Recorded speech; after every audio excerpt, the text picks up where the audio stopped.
jamhire mun bandiraɓe tedduɓe musidɓe sehilaɓe deñiral jamma bela yo Allah yurmo musidɗo men jalli siafo ɗum kanko dendagal maaɓe julɓe en garti hande jokkude ɗo yewtere siire nde gonnoɗen e dow mum e deftere witende Mouhammadou Rasulullah gurdam makko tawi windi ɗum ko ceerno Harouna Sy e ngal ɗo dammal natirten ɗo ko haalde seeɗa e Hafsa ummul masakin ko gorko biyeteɗo Kunus resno Hafsa ɓi Oumar ɓi Haddam kono ɓe ceeri soko debbo o jooɗi resta Oumar ɓi Haddam haalani Ousmane so ene yiɗimo humdanaɓe kono Ousmane jabbaki ko darti Oumar yettini ko Aboubacry so ene yiɗi o humdanaɓe on ne wi ha ƴeewa o sittini on kadi kono dey Aboubacry Siddiq laaɓanani Oumar mettini e ko musidɓe mon julɓe ɓe makkanaɓe ɓe Quraysiyankoɓe ɓe puccani resde ɓiyum jitti ɗum e ndiwagu o woyti to nulaɗo Allah o Ousmane en kuccani ko hollita ɗumen ko nulaɗo wimo Ousmane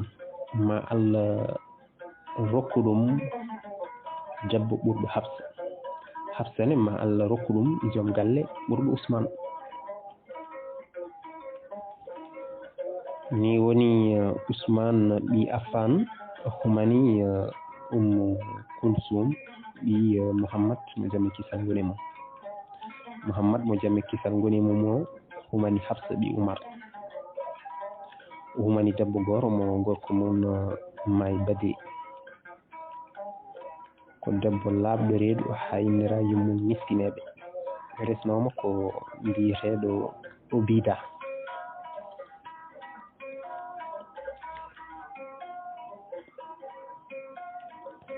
joni garten ɗo koye wolde Uhud o hooɓe Quraysiyankoɓe hewɓe maayi e wolde Badiri he Abou Soufiane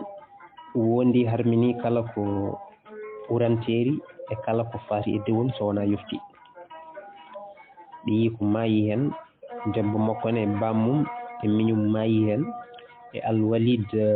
bandi ko gorko ngaddat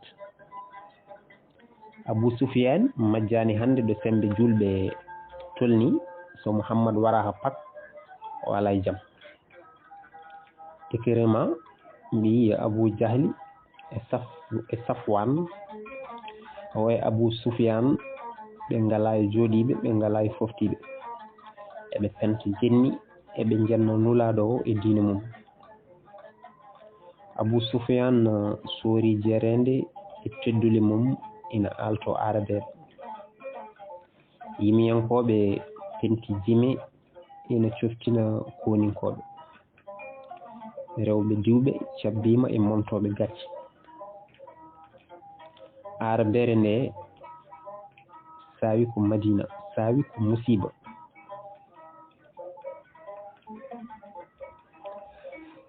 arabere nde sawi ko musiba jowɗele ndoɓa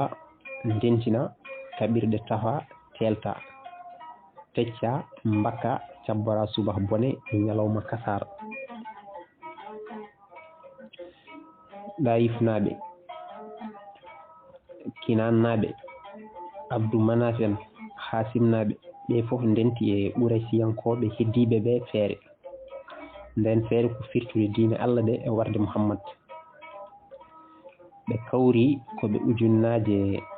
tati aade 200 puccu e 300 ngelowba wondude e 15 debbo ina ardi e mabɓe ina kuljina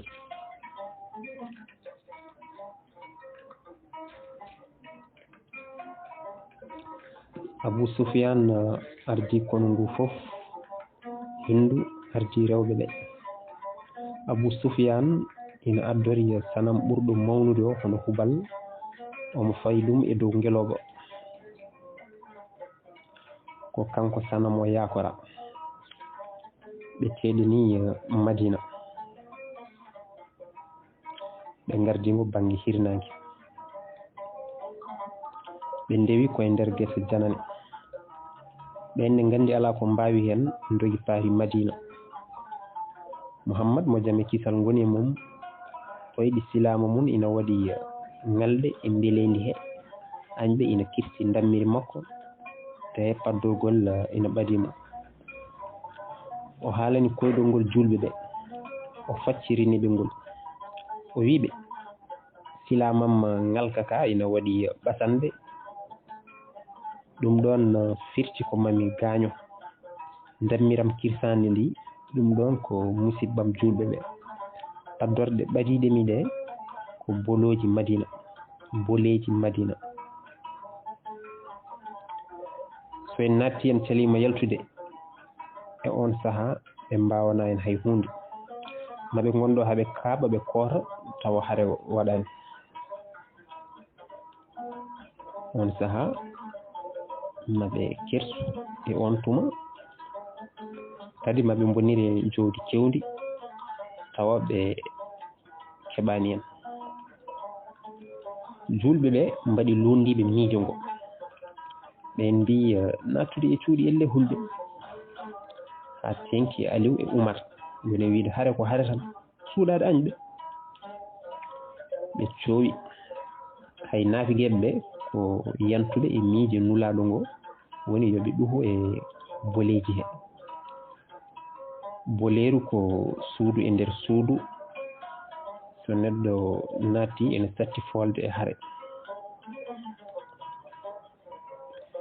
hewɓe kadi ko yiɗɓe hollirde cuusal mumen nde tawno ko wolde Badiri caggal juulal takkosan nulaɗo Allah o naatti ɓorni comci mum haare tawi ina yenana ko caɗele ndooki kono ɓen ɓe gese mumen bonna e ɓen ɓe tawno ko wolde Badiri ɓeɗo ko humpaɓe nulaɗo Allah o fayɗata hollete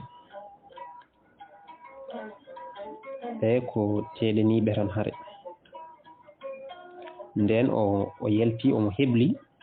ɓe mbi min tuubi kayten yaade o wiɓe hananani nulaɗo Allah mo jaame kisal goni mum ɓortude comci mum haare caggal nde ɓorni ɗumen tawa Allah ñawani hakkude mum e gaño mum ko haaji taƴiɗo fiɓotako julɓe ɓe ko ujunere neɗɗo ene jogui araray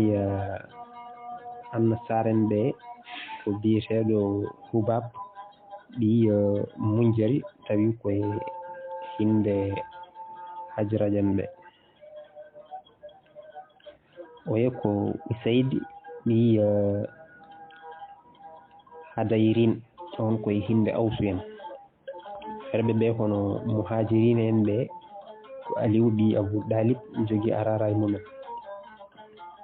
ɓe kirdi ɓe payi e Uhud ko haare mawde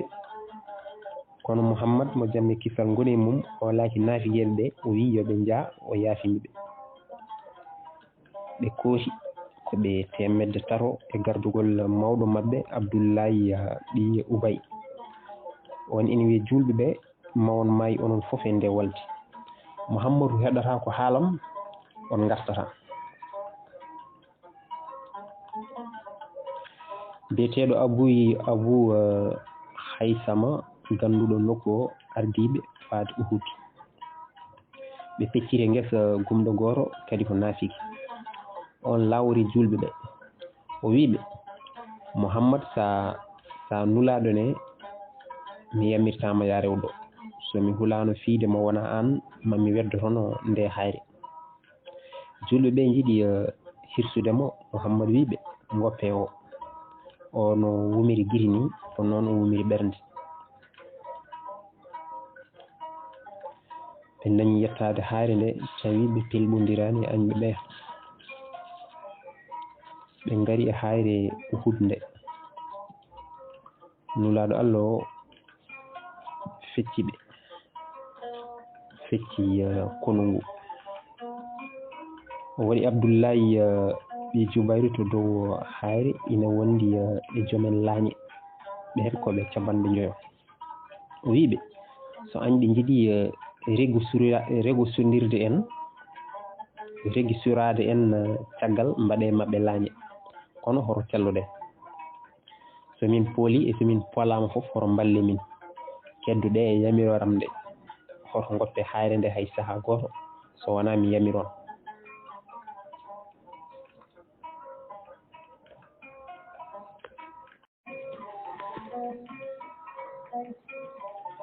fedde kala halfina nokku ɓe mbaali ɗon sanga beetawe nde añɓe tiniɓe ngari ina ndira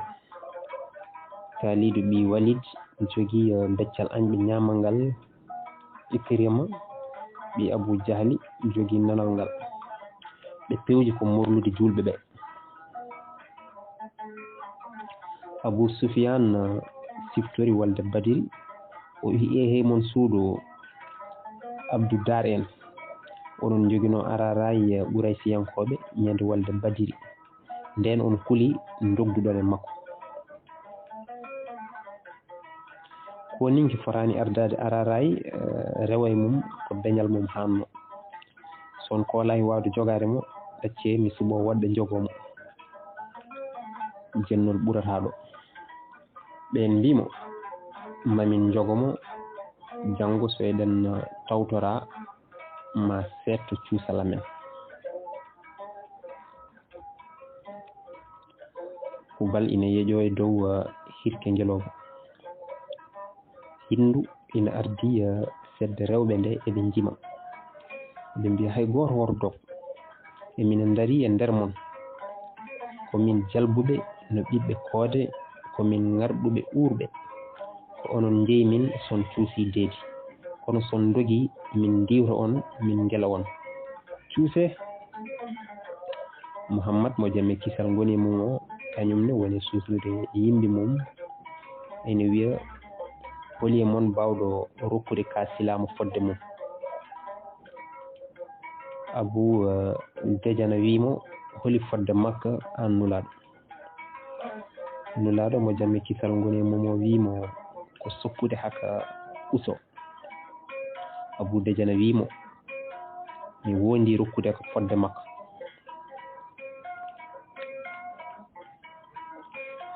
omo jogii metolol boɗowol o yaltiningol o fiilotongol tan koye ɗi sahaji ƴiƴam o fiilingol o woni e jaysude e hoore sengo julɓe ngo omo fadi yamirore nulaɗo Allah o nulaɗo Allah wi sifa mettannoɗo Allah nani so wona hono e ɗi kareni kefere goto yalti e sengo ɓuraysiyankoɓe dikki julɓe ɓe omo wiya holi e mon cuusɗomi omo woni e dow ngeloba ɗum dillani o ɗimmiti dikko ngo o tabbiti ɗon tan Jubayru sorti e sengo julɓe ngo no katamaw ni o ñogui e dow ngeloba kefere o hoggi on nde o hoggiri on ko kanko tan wuuri tawi oya o nawti ɗum gural Baba Jarailu julɓe kabbiri Allahu akbar ko Allah tan woni mawɗo Abou Dejana wi ɓural huɓɓa ha e ɓernde kulɗoreedu o sokki e nder bempeñƴe añɓe julɓe ina ndaara kala mboɗewo ka ina munno omo soppa añɓe Allah ɓe o fotti e neɗɗo ina ƴatto julɓe ɓe o ƴeeri silama ka tan on haaci wullango o faami ko hindu o sali silama nulaɗo ka wara debbo en ciru en cino gila nane woko wako mawni hewɓe muuɗi leydi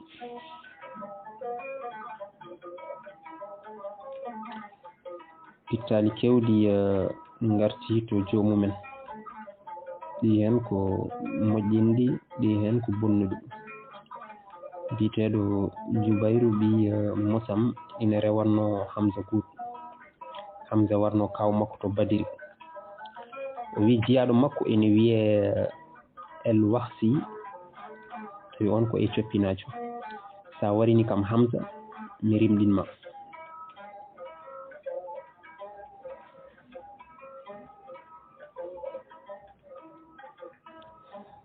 El Wahsi wi ko Hamza tan jiilotonomi e nder incuru ndu.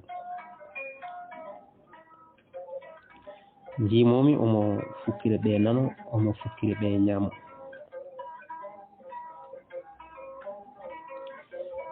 Mbiɗa andi mi suusa habde makko, ndewrumi makko koyngel koyngel, mbiɗa moggini yaha. To sakket o ɓadimi, komi pewɗo junngo makkanaɓe ina gandi. E beddugol gaawe e coppinaɓe ala mo podmi. To saram ɗo Hamza wari e siba, tawi o arini kam ɗo min wofata. Jisbumi gawalam ngal, toɓɓumi ha foti, mbanmi ngal ngal sengi less wuddu makko ɗo, ngal yulfiti. O wojji tooke mettere, o yiimi, o faala yettade mi, kono o ala on sembe, o yani.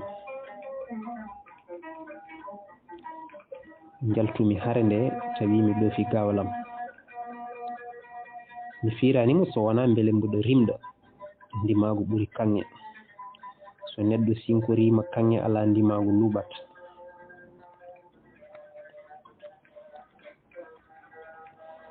Kefere goto wiyete ko Ƴamiya e Letsi wari julɗo goto biyeteɗo Mu'azba ɓi Umayra. O sikki o wari ko nulaɗo Allah. O luuhi, mi wari Muhammad. Himɓe ɓe ina jaara caggal. Hindu faami ɗum fayi koɗo boni, ñori dampe tami teppe. Rara e heferɓe iffa e leydi, joginoɓe ɗum dogi. Kubalta yeƴotono e dow ngeloba, tawi eɓe ngoni e dogde, tebbiti hoore aade, tebbiti hoore adi e ceenal. Ɓe ɓamti mawɗo sanamujo.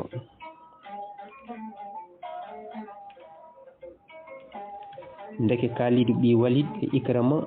ndeni tan ko julɓe wonɓe to dow haare ɓe. Ɓen nden ne jiya añɓe ina doga tan lurdi. Ɓe mbi en pooli telloɗen gila ɓe ndoɓaki janle ɗe fof ɓelten. Ɓe keddi e konngol nulaɗo winoɓe ngol somin pool e somin poolama oto telloɗe. Nde feccere telli ina hocca mekkeñe e silameje añɓe. Kalidu ardi bange, Ikrama ardi oya. Ɓe mbari wonnoɓe ɗon ɓe ha laaɓi. Ɓe defti caggal julɓe ɓe. Eɓe mbara. Ɓen bettirama caggal tinani te wiyama nulaɗo maayi. Ɓalli maayi. Debbo koyforo goto teski waylo wango ngo, hocci ararayi añɓe o ɓamti ɗum. Komo wiye Amara ɓi Alkama. Ƴamiya ina wulla, mi wari Muhammad, mi wari Muhammad. Julɗo nanɗo ɗum fof ɓandu mum maya. So nulaɗo maayi hoto hucca, hoto faya. Añɓe ina coppa tan, julɓe ina mbayno tongaɓe ni. Julɓe mbatti dogde ne paati wuro. Ɗi Abu Waggas weddi nulaɗo o hayre, o fi ɗum e hunuko ha tondu makko seeki, ñiire makko heli. Hayre wonde wedda e makko, fiimo e hoore ha jamɗe laafa ɗe muti e gabgal makko. ñande mun wiyama o fiyama fodde capanɗe jeeɗiɗi silama kanko nulaɗo Allah ko ɓuri labde ko laañe kewɗe toɓɓama e makko ha kewɗe ceŋi hen renannoɓe mo no ɓe ballirtunomo eɓe palol laañe ɗe ni hewɓe maayi hen eɓe jaaha eɓe jaadi e makko e nder gaska were mongo ina wonno caggal mabɓe Annas ɗi Nader yi julɓe ɓe e ndi mbaadi Umar en Aboubacry en ɓalli ko maydi e nanal mayde nulaɗo Annas wiɓe ko waɗi on e o sifa mayde Muhammad so maayi ko mbattun gurdam caggal makko maaye hande haali gonga e ɓamti haare Abou Obida feŋi ñiiji mum e jamɗe ñibiɗe e gable nulaɗo ɗe beele ɗofdeɗe ñiiji makko ɗiɗi e coli hen moɗi ƴiƴam ɓulannojam ɗam nulaɗo wimo on moƴƴo ƴiƴamam dey ala ko hulata e lew lewdi lakara kono holino rufɓe ƴiƴam nulaɗo Allah malirte ɗum boni on ñalawma ko Aliou ɓi Abou Dalib e Dalhata gonduno e makko e ɗin sifaji cattuɗi Annas naahi e añɓe he daraki ɓe mbaɗi o e makko ciɓe Aboubacry Oumar e Aliou ɓamti sengo julɓe ngo ɓe peeci sengo ɓuura e fiyankoɓe ngo eɓe tufa eɓe tufta eɓe jula eɓe julfita kabɓi Malik wulli dande dow kabaru jam e julɓe Muhammad ina wuuri omo selli julɓe ɓe ñarti biyeteɗo Ubi ɓi kilas wi oy Muhammad holto gonɗa he mi wondi so aɗa no wuuri kam a daɗata kam Muhammad heeɓi mbangu e juuɗe Haritsa o toɓɓi Ubi ɓi kilas o fiimo e dande o fetti haw ɓuuɓi warangu julɓe sakkitingo ngo ko sembolingo añɓe ɓe dosti kono tawi julɓe ɓe lohi Abou Soufiane dari ɗo towi ɗo dande mum ina nane o wi hande ko sanam amen Hubal fooli Allah mon min jottima Badiri ƴiƴam dartaki ina walla tan e yeeso nulaɗo Allah o ko nde rewɓe ɓe gummi wuro gari noritade haare he Fatimata ɓi Muhammad duppi won puɗi o ɓami ndoni ndi o takki e gañande he ɗon e ɗon tan ɗam dari ñande hen ɓe juldi ɗon tisbar ko jonde hayso tawi to sakket ko julɓe ɓe didditiɓe ko wasa e julɓe ko nanguirte ko añɓe ɓe pooli tawi ɗum jibini ɗum ko wasde ɓe nande jamiroje lundare guila e kirndol ha e tabbidde ɗo ɓe jamiranoɗo gagneje keewi kono gonga feeñi bonngol welani dawde kono ina wemtina caggal hande so yamirore ari hay goto nanantaki feere mum so woodi addude Allah wiɓe e simore tata ɓiire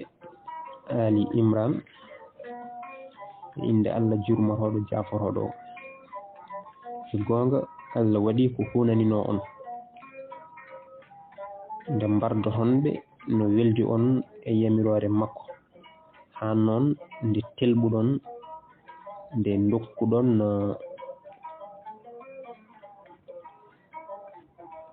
nde dugduɗon e yamirore tottonode nde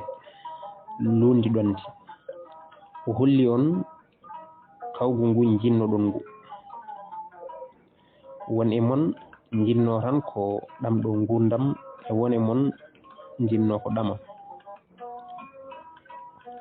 caggal ɗum o yatirini on caggal maɓɓe bel omo ƴewdo on e gonga o yaafimo on kadi Allah ko joom moƴƴere faade gongindi oɗon keddori nadde aljanna tawa Allah serdani e mon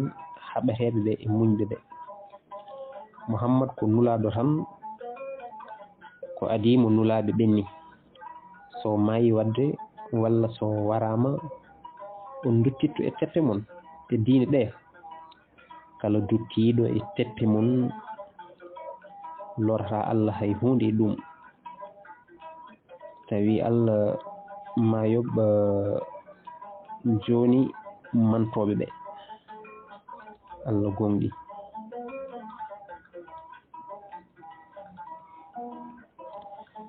hindu ɓoori cuɗari mum kala rokki el wasi tawde wari Hamza mbarnoɗo bam makko e miñum e bandi ko gorko e ɓiyi hindu ari ɗo Hamza leli ɗo o seeki becce ɗe o yaltini heñere nde o gatindi o wi oyi el wasi mami yime hande ñiiƴamma gonti leydi fof e nder gaskam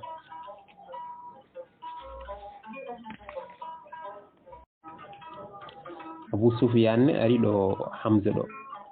o tawi noppi on kine mum debbo makko ina wurti garwol e ina watti ɗum cakka omo jogino cawel o woni fiidi ngel e ñiiƴe Hamza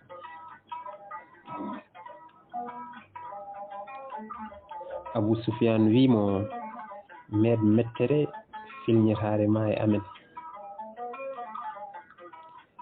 jalis on ko kefere koye arnoɓe yantande Quraysiyankoɓe ɓe ina dari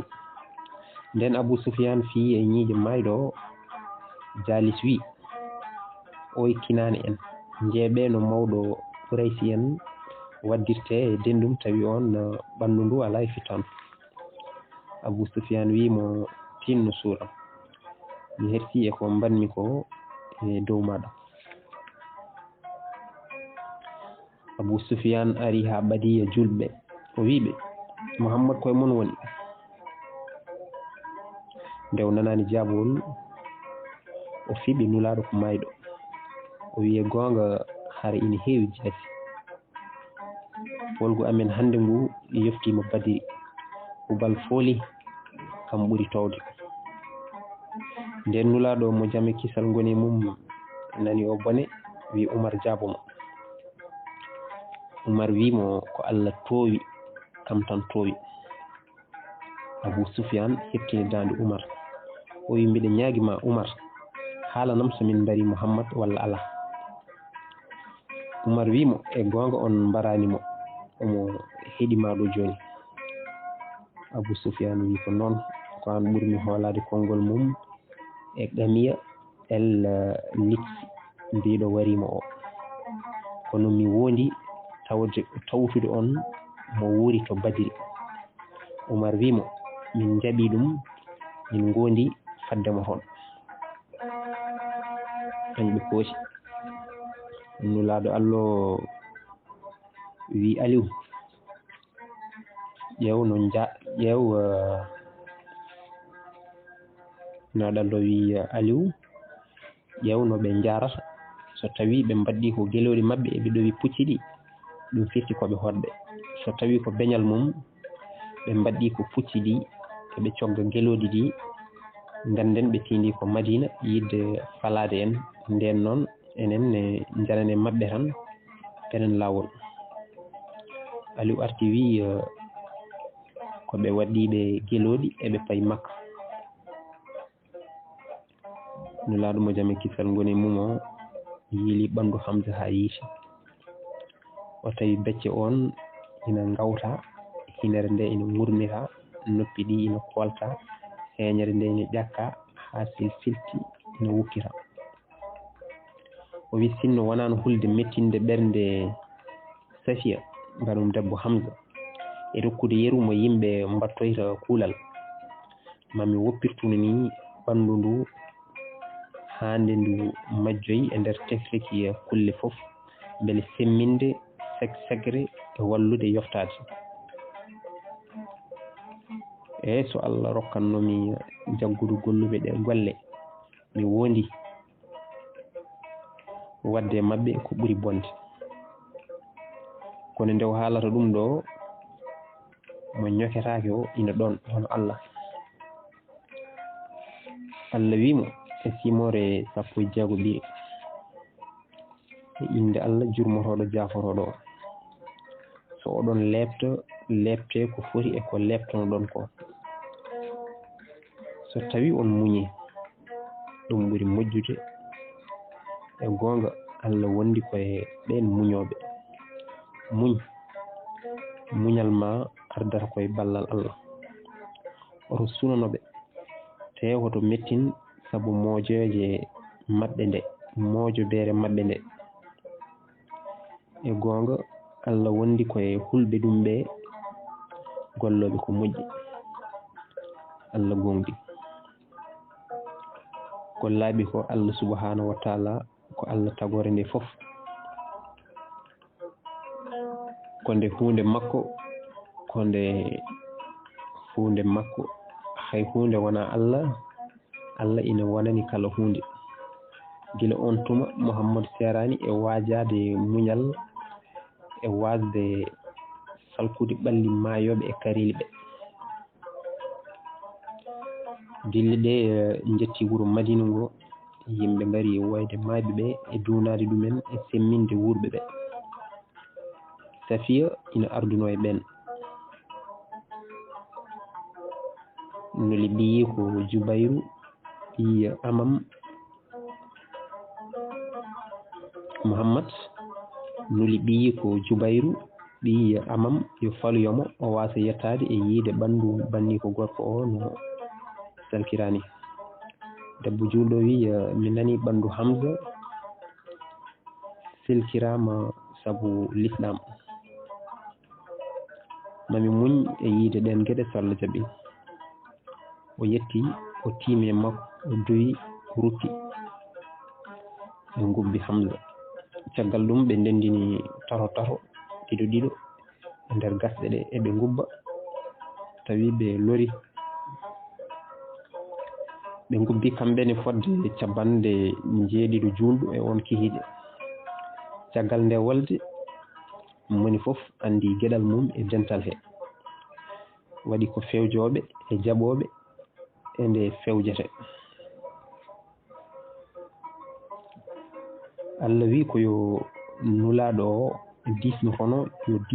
yo disnoto julɓe ɓe haalde newuya e nder peeje maɓɓe ko noonne julɓe ɓe gandi wonko nulaɗo ina haala fawtetake konngol naafi gueɓe ɓene Allah feññini gueɗe mumen e nde walde